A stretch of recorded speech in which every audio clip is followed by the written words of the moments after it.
أهلا بكم في بيبرس أكاديمي.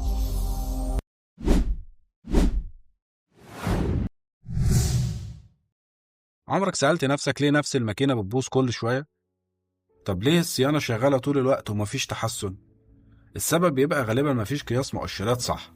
النهاردة هنتكلم عن أهم مؤشرين بيكشفوا كفاءة الصيانة في أي مصنع، ال MTBF وال MTTR.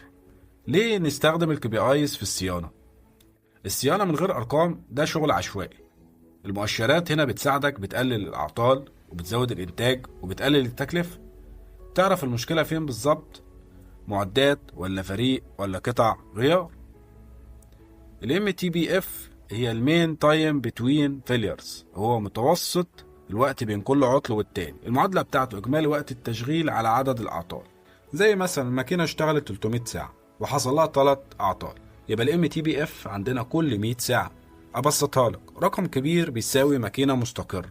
لو الرقم صغير يبقى مشكلة في جودة المعدة أو الصيانة الوقائية أو طريقة التشغيل. يعني مثلا لو عندك ماكينة شغالة 24 ساعة والام تي بي اف بتاعك 24، يبقى بتبوظ تقريبا كل يوم. 168 يبقى مرة في الأسبوع، 720 يبقى مرة في الشهر. أما الام تي تي ار بقى، ده المين تايم تو ريبير، ده متوسط الوقت اللي بنحتاجه لإصلاح الأعطال دي.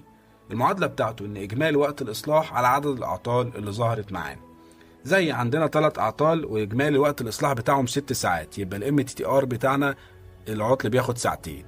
الام تي تي ار عالي يبقى فنيين محتاجين تدريب، قطع غيار مش متوفرة، إجراءات صيانة معقدة. العلاقة ما بين المؤشرين دول بيعرفوني موقف الصيانة اللي عندي في المصنع بسهولة قوي.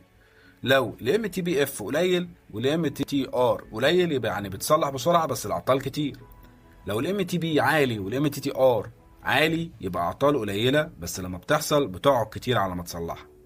الام تي بي عالي والام تي تي ار قليل، وده الهدف الحقيقي لاي مصنع. الاتنين مع بعض بقى بيدوك صورة حقيقية عن جاهزية المصنع وكفاءة فريق الصيانة وخسارة التوقفات.